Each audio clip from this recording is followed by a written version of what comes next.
Yes. Madam Manager, number 27. Thank you, Mayor. Number 27 is a presentation on the American Rescue Plan Act of 2021 and the proposed appropriation plan.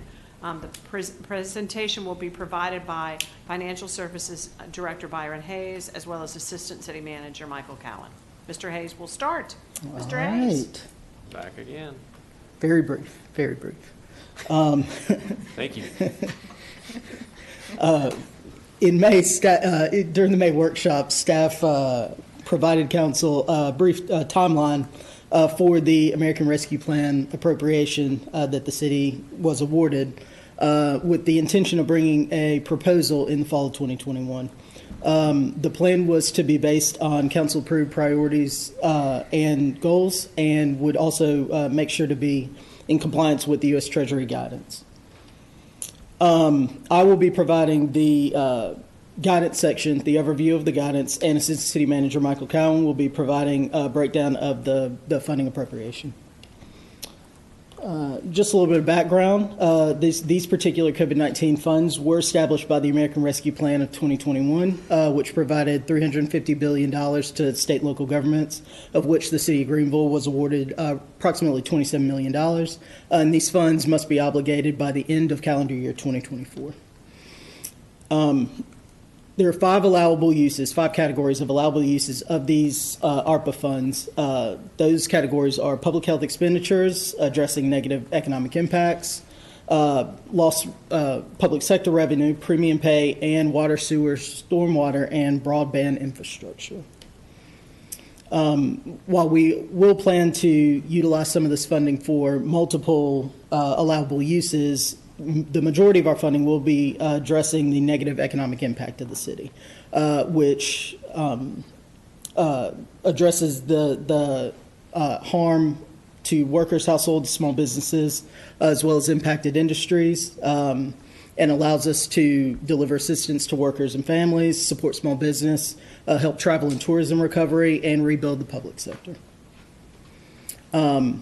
Additional areas of interest within the negative economic impact allowable use deals with the qualified census tract and allows us to invest in housing in neighborhoods as well as promote healthy childhood environments within the qualified census tracts. And this is a map of the qualified census tracts within the city limits. Then there are 7 within the Pitt County area, 6 of which are located in the city limits. And a qualified census tract can be defined as an area with 50% or more households at an income level less than 60% of the area's gross median income. So within that area, this allows us to utilize these funds for parks, public plazas, or other public outdoor recreational spaces.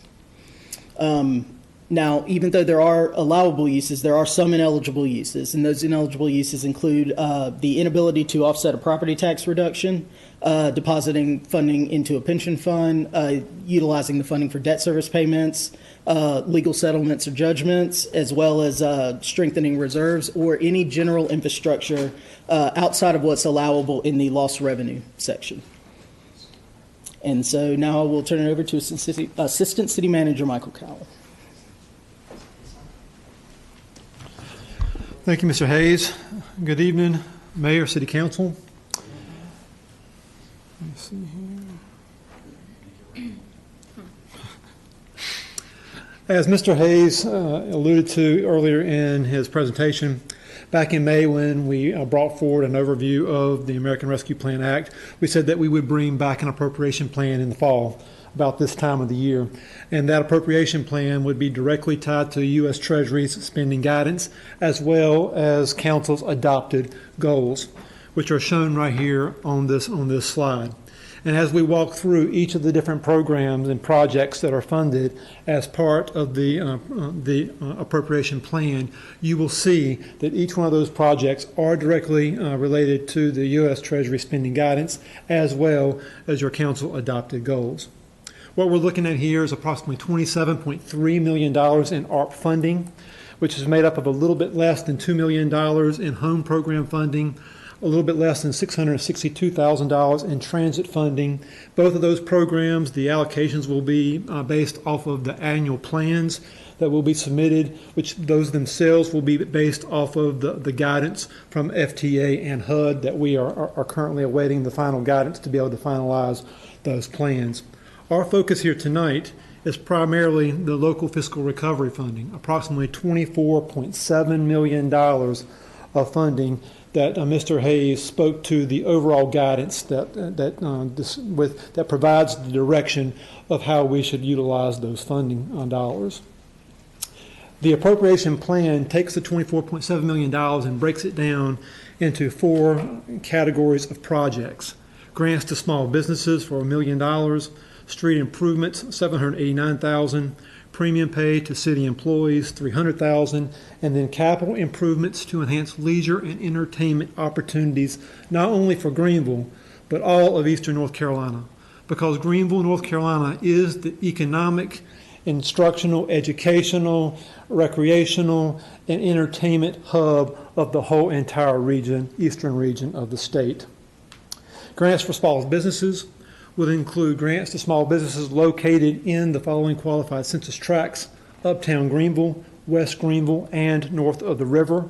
Those grants would be for small businesses that were impacted by COVID-19 or that were struggling prior to the virus, and the virus only exacerbated that impact. And those grants would cover eligible costs such as facade improvements, interior repairs and renovations, and furniture, fixtures, and equipment. Upon the approval of the comprehensive appropriation plan, staff would bring back funding guidance with concerns to the grant program, also for consideration by council, and then move forward with the application process. We have street improvements of approximately $789,000, which is based off of the formula that Mr. Hayes alluded to for recapturing lost revenue. U.S. Treasury guidance provides a formula that goes back and looks at the last 3 years of actual general fund revenues and allows you to recapture those that are projected to be lost based off of that formula. Based off of that formula, we're looking at $789,000 that could be used for any general fund purpose except the funding of debt service. The city staff would propose utilizing that $789,000 to fund additional street improvements, and this would be on top of the $2.8 million general appropriation that's already included as part of the general fund budget. We have approximately $300,000 worth of premium payments to essential city workers that worked through the pandemic and that were at a greater risk of contracting COVID-19 because of their work in the general public. In fact, 77% of our overall employee population reported to work every day during the height of the pandemic, and as a result, were at greater risk of contracting the virus. As you could see from the number, if you look at the overall positive rate for the overall state of North Carolina through August, it stood at approximately 10% of the population, whereas the city positive rate was approximately 20%, almost double that of the overall state average. In fact, as of today, that rate stands at approximately 25% for city employees. What we would look at is a one-time premium payment for our essential workers of $500 through ARP funding. That would be police officers, fire rescue employees, public work employees, the sanitation services, the building and grounds, also our streets division, those that continue to work day by day and serve the public good here within the city of Greenville. We'd also look at a $250 one-time premium payment for all those remote workers that helped to support our essential workers during that time, to be paid from general fund dollars, which would amount to about $45,000 worth of general fund funding. And finally, the last category is capital improvements to enhance leisure and entertainment opportunities within Greenville and all of eastern North Carolina. There are 4 bold projects, very transformative projects included within this category. They include improvements to Guy Smith Stadium, improvements to Town Common to continue to move forward with the 2016 master plan, the expansion of Thomas Foreman Park, and a trail connection from Town Common to River Park North and Wildwood. Overall, approximately $22.6 million in funding with ARP dollars allocated to these 4 projects. But you can see that we have a funding range for each one of these projects. That's because the actual amount funded for each project will be determined on the actual scope of the project as designed, actual cost of the project at the time of bid, and the priority of funding for each project based on the total amount that's been set aside for those projects. As we look at these 4 projects, each one falls under the umbrella of the ARP guidance that Mr. Hayes spoke of earlier, specifically at addressing the negative economic impact of COVID-19 with concerns to supporting small businesses, supporting households and individuals, and addressing the exacerbation of pre-existing disparities within some of our more at-risk communities, with each one of these projects being located within a qualified census tract.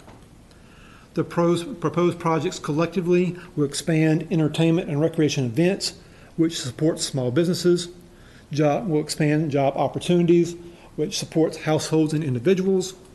It will expand outdoor activities closer to home, which also supports households and individuals.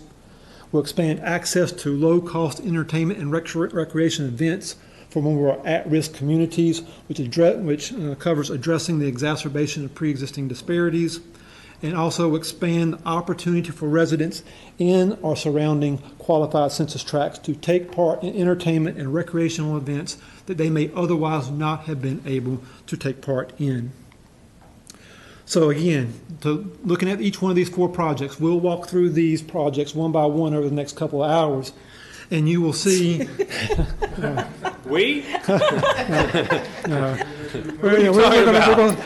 remember, You and the staff? this is the actual scope. Look, I'll be back. The actual scope will be based off of the design and the cost of construction and the amount of dollars actually allocated to the project. What we're going to look at here is what the potential scope could be, knowing that will actually have to be designed out and bid out within the confines of the dollars that have been set aside. First of all, Guy Smith Stadium improvements. Now, our community loves baseball. We love to watch and support baseball. And we've had some pretty decent players come through On the right hand of the screen, not the some left. pretty decent players come through programs such as ECU and Pitt Community College. We have a very strong Jackie Robinson League and Little League program.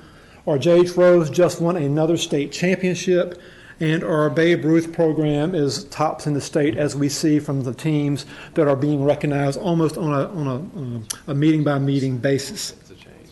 But when it comes to semi-pro baseball, many of our dollars within the community are moving out of Pitt County and Greenville and going to surrounding communities to enjoy semi-pro baseball opportunities. And this has been recognized by the Coastal Plain Leagues and organizations such as Capital Broadcasting, who have shown an interest in the Greenville market for about the last 2 years. City Manager's Office has been talking with the likes of the Coastal Plains League and Capital Broadcasting about the potential of bringing a local franchise here to the Greenville market. Now, the Coastal Plain League, CPL, is a summer collegiate baseball league that features some of the top collegiate players from across the nation, made up of 15 teams within Georgia, North Carolina, South Carolina, and Virginia. There are teams located in mid-markets such as Wilmington, Holly Springs, Savannah, and High Point, with each team playing approximately 25 to 30 games within their home markets, with an average attendance of about 1,300 individuals per game. Now, we all know that the COVID-19 has had a significant impact on business, specifically the travel and entertainment business. The likes have also been felt by semi-pro baseball programs such as the Coastal Plain League. In fact, there are a couple of programs, teams, franchises that have struggled during this time. And the Coastal Plain League, along with Capital Broadcasting, has reached out with a letter of interest to Greenville about locating one of these CPL teams to our community, relocate a franchise that has been struggling even prior to COVID, but it was only exacerbated by COVID-19. What we'll be looking at is approximately 25 to 30 games played at Guy Smith Stadium, with an average attendance conservatively of at least 1,000. But in order to make this happen, to be able to allow for that level of capacity, and also to be able to provide the type of amenities that would be required for a CPL franchise, renovations would need to occur at Guy Smith Stadium. Those type of renovations would include extending the outfield fence, specifically on the left field and right field areas, creation of an outfield pavilion for open seating, eating, and viewing, extending seating down the first base and third base line, and front entrance facade improvements and refurbishments. Also include the likes of replacement expansion of the scoreboard, bathroom and concession improvements, a gating system around the perimeter of the field and the park, the addition of a team field house, and the expansion of on-site parking. That would be assisted by the relocation of the community pool to Thomas Foreman Park, and potentially the relocation of the Little League field located on the backside of the park, which we'll talk about here in a second.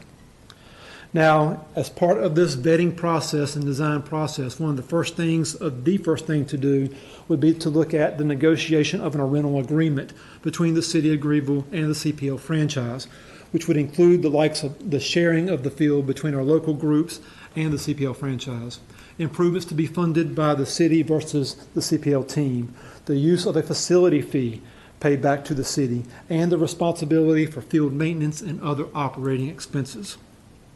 Again, looking at the funding range, anywhere at between $8 to $10 million, depending on the amenities that we choose to move forward with, and the cost of that would be dependent on design and the cost at the time of construction. But we would not look at doing this alone. Again, we would also seek assistance not only from the CPL franchise, but through private donations as well as sponsorships and advertisements. Based off of the conversations that staff has had with leadership of the Babe Ruth League, as well as with the athletic department with that J.H. Rose High School, we feel confident that we could get some very positive buzz with concerns of this project and providing assistance to sponsor the development of this project through private donations or through advertisements and sponsorships. Town Common expansion, recreational improvements. This would be moving forward the Town Common Master Plan, providing a wider array of entertainment activities closer to home, allowing for the ability for ticketed concerts at the park, and allowing for the expansion and opportunity for residents in the surrounding qualified census tracts. Did you know that the city just recently completed a citizen survey? If you didn't know, you know now. You'll be finding out more information about that from our Public Information Office. But that citizen survey came back and said 80% or more, at least 80% of the respondents said that improvements at Town Common were important in order to be able to attract the type of events that we would like to attract here to the city of Greenville. And that was the whole purpose of the master plan. We are a growing community, and also our need for growing activities and entertainment would also be increasing. And the Town Common Master Plan approved in 2016 recognized that, with the relocation and expansion of the amphitheater to accommodate crowds of over 5,000, development of a First Street promenade, an interactive water feature, a farmers market plaza, and office space for a true front entrance to the park. Now, what we're going to look at over the next few slides is a potential concept. Again, what could be, knowing that it has to be designed out, has to be bid out for construction, all within the confines of the dollars available of ARP funding. But what we're looking at here is an expanded and relocated stage and canopy, a very wide open structure, very similar to the structure that was just built on the waterfront in Wilmington. Terraced lawn seating, so that you have not only the ability for lawn seating for the view of the concerts, but also can be used as green space when there isn't a concert or activity there.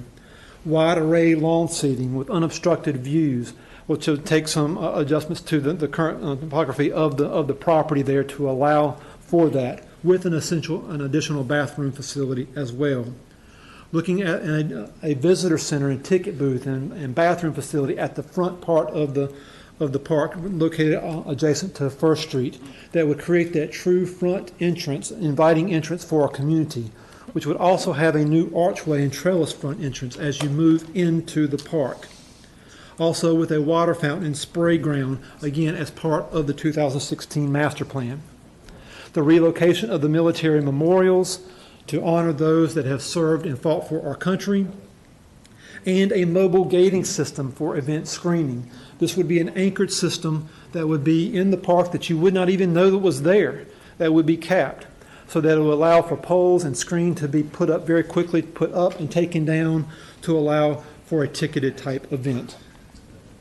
And finally, the replacement of the rail along the boardwalk, which is now just a dilapidated. That is a great idea. That is probably one of the best ideas in this whole entire presentation. I think so. You know, Is that gonna take the little locks too? it needs to go. It's a chain link fence. We can do better. We can do better as a city. We can do better as a city. And this is an example of what's located at the Little Washington waterfront. Overall, again, this is moving the 2016 master plan forward. It's not a plan that this administration, this leadership ever decided to just put on a shelf and let it sit there. The leadership has continued to bring forward ideas to council, and council's been acceptive to those and continuing to move that master plan forward. Again, this would be looked at based off of the scope and design of the project, the cost of construction, and the availability and allocation of that funding. And a very important component of this plan would also be, as part of the design plan, an RFP to go out for the promotion of a ticketed concert series at Town Common. It is our feel, a lot of our feels within staff, that promoters would be knocking down the door to hold a concert series there, given the level of improvements that we are anticipating making at the Town Common, once again, to move forward that Town Common master plan. Next, Thomas Foreman Park. We have the expansion of Thomas Foreman Park to take on a second baseball field to replace the current field out at Gassner Stadium. Various educational recreational amenities such as STEM playground equipment, outdoor basketball courts and tennis courts, green space, and other amenities to promote a healthy lifestyle, direct access back to the South Tar Greenway, increased parking capacity, and an additional stop on the African American Heritage Trail at the historic hotel located there on 3rd Street and South Memorial Drive. This is another conceptual design. You can see the current Little League field and the current community building, the school building, the addition of the community pool, also with a planned addition of the second baseball field there, the outdoor basketball courts or tennis courts, expanded parking, and the expansion of the playground equipment and recreational equipment for the community to add in that instructional component, that STEM instructional component. Michael, those would be our only public outdoor basketball courts in the city. That's right, which is very well needed. That's right. Cool. Thank you. Trail connection, the final project, trail connection from Town Common to River Park North and Wildwood Park. This would be a project that would provide that direct connection from the south to the north, utilizing the existing Green Street Bridge, taking down one of those vehicle lanes and adding a pedestrian lane, a biking lane, and a walking running lane. And then once you get over to the north Green Street, providing a connection through the wooded area along the Duke easement through a series of pedestrian trails and boardwalks to provide that direct connection between Town Common and Wildwood Park and River Park North. This is our current Greenway system. The blue is the current Greenway that's in operation, and the red is part of the South Tar Greenway that is either under current construction or is part of the Build Grant projects that will get started next summer. Here are the Wildwood Park and River Park North primitive trails that extend from River Park North down to the west side of Wildwood. That has already been completed. We've already started having 5Ks out there and walks. Currently under design with Kimley Horn are the trails to complete that connection from River Park North back to the east side of Wildwood Park. Our goal would be able to take that out for a construction bid in the early part of the new calendar year. But nowhere do we currently have a connection between the two, the south to the north, connecting those two levels of trails. What we would propose here, again, is the area located in yellow, would be to utilize the current existing Green Street Bridge, not create a new pedestrian bridge, a separate standalone, but the current existing Green Street Bridge to provide that connection along with boardwalks and pedestrian trails heading over to the east.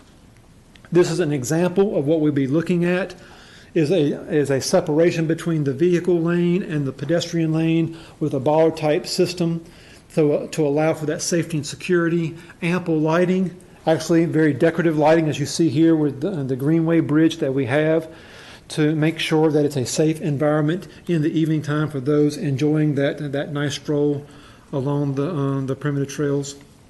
And then you see what that would look like once you got from to North Green Street over to the east, over to Riverbark North, and then eventually Wildwood Park. Now, in summary, we stated back in May that we would bring back an appropriation plan that not only fell under the guidance of the U.S. Treasury's guidelines, but also was a direct reflection of Council's adopted goals. And what you see here tonight is that direct reflection of your goals. It checks every single one of the boxes when you look at your goals as compared to the ARP projects. Now, where do we go from here? It actually begins here tonight with the presentation of the proposed plan. Our goal as staff would be to take this out for presentation to the general public in public input sessions, presentations to community boards and civic groups, provide council an opportunity to mull this over the next month and come back in the workshop and have further discussions with staff about the proposed plan. We can even give some feedback of what we've been able to see thus far through the input sessions and the input from the community boards and civic groups. Take any recommendations from that workshop, and then bring back the final comprehensive plan to council in November for adoption that would allow staff to begin the planning and design phase of these projects after the beginning of the calendar year. And we'll leave you with this final message that the clock is officially ticking. Per the appropriation of the funding, we have until December 31st of 2024 to appropriate all 20-some million dollars of funding, and until December 31st of 2026 to expend that ARP funding. But that sounds like a long time, but that will move quickly. And second, we don't want to wait. City manager's been real straight with staff over the last few years that we need to move projects along. That would be our expectations here to do so, but we want to be able to put the funding to the best use of Greenville citizens as quickly as possible so as to benefit the whole entire region, because again, we are the hub of Eastern North Carolina that everyone is looking to for their entertainment, recreational, and economic benefit to all of Eastern North Carolina. And with that, take any questions. Wow, that was a lot. That was a lot. That's right.